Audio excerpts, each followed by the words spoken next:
Hello बच्चों, कैसे हो आप सब। तो ये क्वेश्चन एंड आंसर सेशन 3 के बाद सेशन 4 होने वाला है और इसमें मैं क्वेश्चंस ले रही हूँ।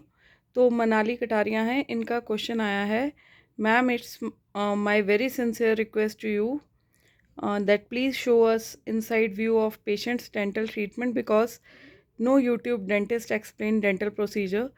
If you have treatment videos, it will be very informative for new dentists. तो बेटा ऐसी बात है कि मैं तो दिखाना चाहती हूँ, बट मैं गवर्नमेंट सेटअप में काम करती हूँ, तो मेरे पास यहाँ पे स्टाफ नहीं है कि हम इनसाइड वीडियोस बना पाएँ, क्योंकि इनसाइड वीडियोस बनाने के लिए एक डेडिकेटेड स्टाफ मेंबर होना चाहिए या कोई होना चाहिए साथ में जो कि जूम करके वहाँ के फ़ोटोग्राफ्स ले सके ओरल कैविटी के ना। बल्कि I will be glad to teach you people, but क्या करें, हमारे गवर्नमेंट सेक्टर में रश ज़्यादा है और यहाँ पे हमारे पास स्टाफ नहीं होता। बिना स्टाफ के हमें काम करना पड़ता है। एक सिर्फ मैं होती हूँ डेंटल सर्जन, और मेरे साथ काम करने वाले एक मेरे हाइजीनिस्ट होते हैं, तो वो नहीं कर पाते हैं इतना ना। तो और पेशेंट्स भी क्योंकि अगर हम वीडियोस इतना बनाने लग गए इंट्रा ओरल वगैरह, अगर मैं अपने हाइजीनिस्ट को बोल दूं कि हाँ भाई आप काम करो, पहली बात है वही एग्री नहीं करते हैं, और दूसरी बात है पेशेंट बोलेगा कि भैया हमारा काम करो, वीडियोस रहने दो बनाना। तो और ऊपर से मेरे पास पीछे केस हो भी गया था ऐसा। एक मैंने कोशिश की थी किसी की रूट स्टम्प्स की वीडियो बनाने की, तो उसके पेशेंट को कोई ऑब्जेक्शन नहीं थी, क्योंकि पेशेंट मेरे पास आए थे, ही वॉज लाइक कि मेरा कहीं पे भी सुन नहीं होता है मेरा, क्योंकि वो बीड़ी सिगरेट वगैरह ज़्यादा पीते थे, क्रॉनिक स्मोक करते। तो हमने उनका सारा काम भी किया, ही वॉज वेरी हैप्पी।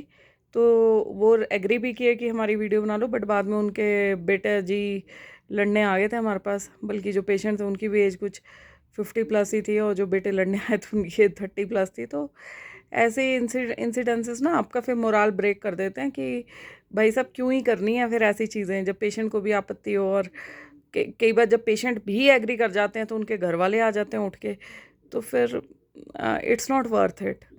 तो दैट्स वाई बनाना बहुत मुश्किल है। तो निधि चौहान आपका मैसेज आया है, ma'am my NEET score is 644 UP, it was my third drop, last year my marks was 550, my parents are saying to take another drop, but मुझे fourth dropper का टैग और नेक्स्ट ईयर के cut off से डर लग रहा है। From starting I was good student, but due to medical issues मैंने प्रीवियस अटैम्प्ट में अच्छा परफॉर्म नहीं किया। समटाइम्स आई थिंक डॉक्टर बनना मेरे डेस्टिनी में नहीं है, व्हाट शुड आई डू। तो बेटा आपके 644 मार्क्स हैं यूपी में थर्ड ड्रॉप में, और लास्ट ईयर 550 थे, तो आपने इम्प्रूवमेंट तो डेफिनेटली बहुत ज़्यादा की, बहुत अच्छी की है। और आपके पेरेंट्स इसीलिए ड्रॉप करने को कह रहे हैं कि उनको लग रहा है कि सीट आपकी आ जाएगी, क्योंकि जब आपने एक साल में इतना अपने मोर देन 90 मार्क्स आपने इम्प्रूवमेंट कर लिया है, तो अगले साल तो सीट पक्की है अगर आप 30 नंबर भी इम्प्रूवमेंट कर लेते हो। But I completely understand being a girl, I am supposing by your ID Nidhi Chauhan कि आप गर्ल हो, और चलो बॉय भी होते आप, तो फोर्थ ड्रॉप का tag I completely relate to you. और नेक्स्ट ड्रॉप से डर भी लग रहा है, क्योंकि आपको पता है कि इस साल धांधली हो गई है, तो नेक्स्ट ईयर का भी कुछ पता नहीं, बच्चों को यही टेंशन आ रहा है। और आप गुड स्टूडेंट थे, but due to medical issues आपने प्रीवियस अटैम्प्ट में अच्छा नहीं परफॉर्म किया है ना। तो बेटा ये तो अब ऐसी चीज़ें रह जाती हैं कि बहुत सारी लास्ट मोमेंट पे ना, जिस दिन एग्ज़ाम होता है उस दिन कुछ भी हो सकता है। तो बेसिकली हमारी तैयारी ही हमें वैसी रखनी पड़ेगी कि एग्ज़ाम वाले दिन कंडीशंस कई बार अनप्रिडिक्टेबल भी आ जाएं, तो हमें तैयार रहना पड़ेगा उन चीज़ों के लिए। और बाकी एग्ज़ाम तो नीट में साल में एक ही बार होता है, बट आई नो कि कई बच्चे बहुत डिज़र्विंग होते हैं, but due to medical issues या समथिंग। और जो फोर्थ टैग की बात कर रहे हो, मेरे को पता है कि आपके दिमाग में कैलकुलेशन चल रहा होगा कि हाँ भाई साथ वाले जो इंजीनियरिंग करने गए हैं उनको तो अब डिग्री भी मिलने वाली है और हम एक और ड्रॉप कर रहे हैं। तो बेटा बहुत सोच समझ के फैसला लेना आपने फोर्थ ड्रॉप का। अगर आपके पेरेंट्स आपको सपोर्ट कर रहे हैं, एक बार बैठ के उनसे बात करो। पार्शल ड्रॉप आप कंसिडर कर सकते हो मेरे हिसाब से किसी गवर्नमेंट कॉलेज के साथ, ताकि दिन में मतलब मन को एक मानसिक सी शांति मिल जाए, पीस ऑफ माइंड मिल जाए कि हाँ भाई, और लोगों को बताने को भी हो जाए कि हम वहाँ पे कर रहे हैं। अगर मतलब लोग आपके मन में थोड़ा सा सोशल थिंकिंग वाला प्रेशर है। बाकी तो देखो बात ऐसी है कि लाइफ में जब कुछ बन जाओगे ना, तो यही लोग आपके आगे पीछे घूमेंगे। लोगों का तो काम ही बात करना है। वो तो जो बंदा काम कर भी रहा है उसके बारे में बातें करना है, जो नहीं कर रहा उसके बारे में बातें करना है।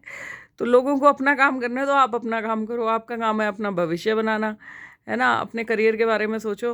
अगर तो ये एम्स वाला सॉरी एमबीबीएस डॉक्टर बन के ही आपको मानसिक शांति मिलती है तो गो फॉर इट बेटा, ऐसा कोई बात नहीं है। पार्शियल ड्रॉप जरूर ले सकते हो, कंसिडर कर सकते हो इस ऑप्शन को। बाकी डेस्टिनी में नहीं है, अगर ऐसी बात करोगे तो डेस्टिनी तो इंसान खुद ही बनाता है ना। तो आप अगर एमबीबीएस नहीं करना है या फिर लग रहा है आपको कि ऐसी भी चीज़ें हो सकती हैं तो बीडीएस को भी एक्सप्लोर कर सकते हो आप। जैसे मेहनती बच्चों के लिए बीडीएस है, जो 64 नंबर आप लेके आ रहे हो, तो बीडीएस में भी मेहनत करोगे तो सक्सीड कर जाओगे, बीएमएस में भी करोगे तो सक्सीड कर जाओगे। In any field hard working student like you will go ना, तो वो अच्छा ही करेगा, है ना। बाकी एमबीबीएस का पोटेंशियल ज़रूर मेरे को दिख ही रहा है, क्योंकि आपके थर्ड और फोर्थ ड्रॉप में बहुत फ़र्क है।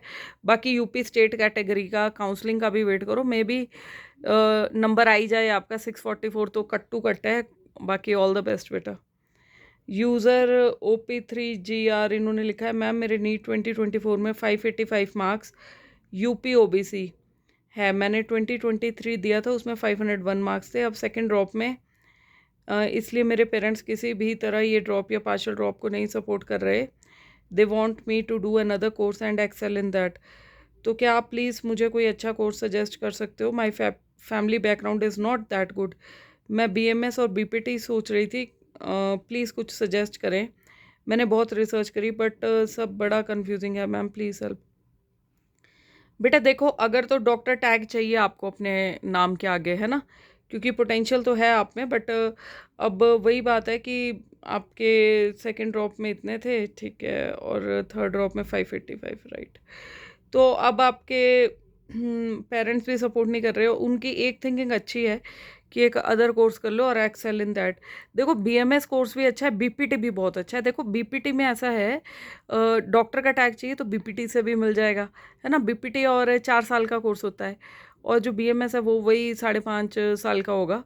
अगर बीएमएस में जाना है, आपने आयुर्वेदा में जाना है, तो आप पूरे बॉडी के एलिमेंट्स का काम कर सकते हो, बट आपको मेहनत करनी पड़ेगी। देखो मेहनत करोगे इस फील्ड में तो इस फील्ड में भी स्कोप की कमी नहीं है। आने वाले टाइम में ना लोग आयुर्वेदा की तरफ आएंगे ही आएंगे। कई लोग नेचुरोपैथी की तरफ को अब ना प्रोग्रेस करना शुरू हो गए हैं, और ये आपका हमने देखे हैं कई बीएमएस वालों ने बहुत बड़े बड़े हॉस्पिटल्स खोले हुए हैं। बट ये सारी स्टेजेस ना लेटर आती हैं, स्टार्टिंग में तो स्ट्रगल है ही है। आप सोचो कि और ये भी मान के चलना पड़ेगा कि बीएमएस और एमबीबीएस वही वाली बात आ जाती है फिर से, कि आप हमेशा एक दिमाग में ना कंपैरिजन सा रहेगा। और बीपीटी फिजियोथेरेपी बहुत एक इमर्जिंग वो है, ये भी आप कंसिडर कर सकते हो। स्टार्टिंग में थोड़ा सा स्ट्रगल है, बट बाद में बहुत अच्छा इसका वो है, क्योंकि अब आने वाला जो एरा है ना, सब लोग देखो फ़ोन्स यूज़ कर रहे हैं, राइट। तो ये नेक वाली सर्वाइकल की दिक्कत और बैक एक, ये सब प्रॉब्लम सबको होने वाली हैं। और फिजियोथेरेपी का ऐसा है कि अगर आप इसमें इस फील्ड में जाके अपनी जान लगा दोगे ना बेटा, तो आपको इसमें आपको कमा के देगी, ऐसा नहीं है नहीं कमा के देगी। थोड़ा सा रिसर्च और कर लेना, क्योंकि इसमें आप क्लिनिक भी खोल सकते हो, और लेकिन क्लिनिक में ना थोड़ी सी ऑप्शंस ये रहती हैं कि मशीनें आपकी महंगी आती हैं, तो होम विजिट्स पे जाते हैं आप। और एक एक होम विजिट का जो बीपीटी वाले होते हैं ना, 500 रुपीज़ लेते हैं। तो एक दिन में अगर आपके 10 होम विजिट्स निकल जाती हैं तो आप कमा सकते हो आराम से, है ना। बट उस स्टेज पे पहुंचने के लिए थोड़ा सा आपको वर्क करना पड़ेगा। ऑनलाइन सिस्टम है तो ऑनलाइन के ऊपर भी काम करो। और एक आपने कहा है कि वीक फैमिली बैकग्राउंड को समझ नहीं आ रहा, अगर आप जॉब की तरफ को जाना चाहते हो तो जॉब्स तो आपको ना बीएमएस में मिलेगी, श्योरिटी है क्योंकि कम है, ना बीपीटी में बहुत कम है। इनमें क्लिनिकल प्रैक्टिस के उससे जाओ।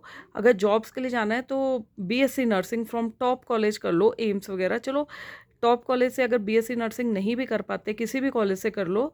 और जब जॉब के लिए, जॉब हंट के लिए जाना है ना, तो एम्स का नॉर्सेट का पेपर होता है बीएससी नर्सिंग का। नर्सिंग में सबसे ज़्यादा जॉब्स हैं, अगर आपको जॉब्स करनी है तो 4 साल के बाद पेपर दो, आप उसमें एक्सेल कर जाओ, 70,000 रुपये आपकी स्टार्टिंग है।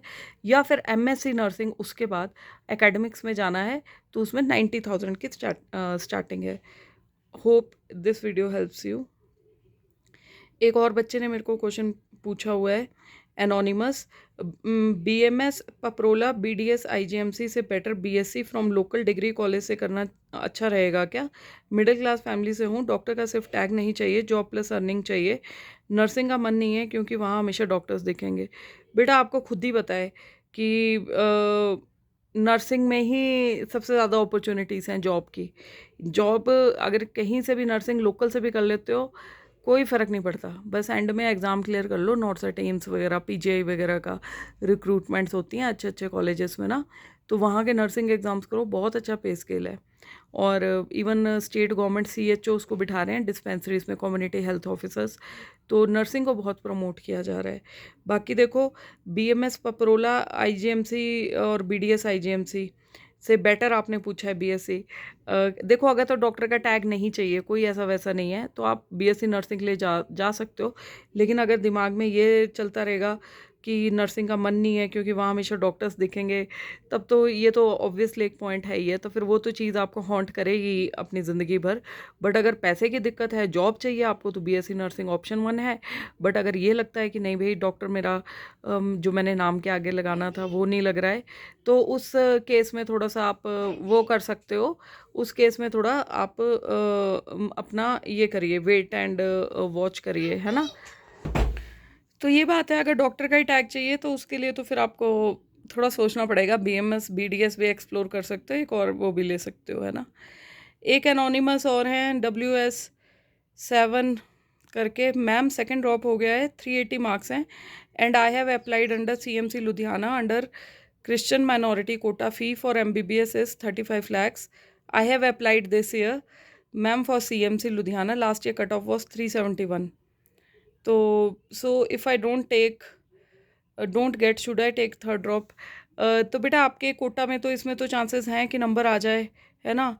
और 380 और 371 तो दिख ही रहा है, बट थोड़ा सा वो है कि इस बार मेरिट सबकी हाई गई है, तो आप डेफिनेटली थर्ड ड्रॉप के लिए जा सकते हो या फिर पार्शियल ड्रॉप के लिए जा सकते हो, अगर आपको मतलब घर वाले भी अलाउ करते हैं और आपका खुद भी मन मानता है पार्शियल ड्रॉप के लिए, है ना? और फुल ड्रॉप भी ले सकते हो, क्योंकि इतने में थोड़ी सी और मेहनत कर लोगे, 400 प्लस नंबर भी ले आओगे ना, तो हो ही जाएगा आपका आराम से। ऐसा तो कुछ नहीं है, मे बी इस साल भी नंबर आ जाए कोटा में, है ना? All the best. तो ये मानसी ने लिखा है मुझे, ma'am please have some rest, take care of yourself and thank you for guiding us and giving us some hopes. Thank you so much बेटा, आप लोगों के ऐसे कमेंट्स आते हैं ना, मुझे बहुत अच्छा लगता है, और आई रियली फील मोटिवेटेड कि हाँ, मैं कुछ बच्चों की हेल्प कर पा रही हूँ और बच्चे जेन्युइनली केयर भी कर रहे हैं। तो एक और ऋषभ जैन का इनका मैसेज आया, ma'am if someone has applied in EWS quota, is he eligible for general quota seats for counselling? तो बेटा, ये ना जो आपकी काउंसलिंग का वो होता है ना, जब ये अब खुल गई है आपकी विंडो काउंसलिंग की ना, तो उसमें आप कर तो सकते हो इंटरचेंज, बट आपके पास सर्टिफिकेट्स होने चाहिए। अगर सर्टिफिकेट्स नहीं होंगे तो प्रॉब्लम होगी। बाकी हर साल काउंसलिंग की कंडीशंस चेंज होती रहती हैं, उसमें एक बार पढ़ लेना, ठीक है? तो ये चीज़ें हैं, बाकी जिनके क्वेश्चंस रह गए होंगे उनको मैं दोबारा से कर लूँगी।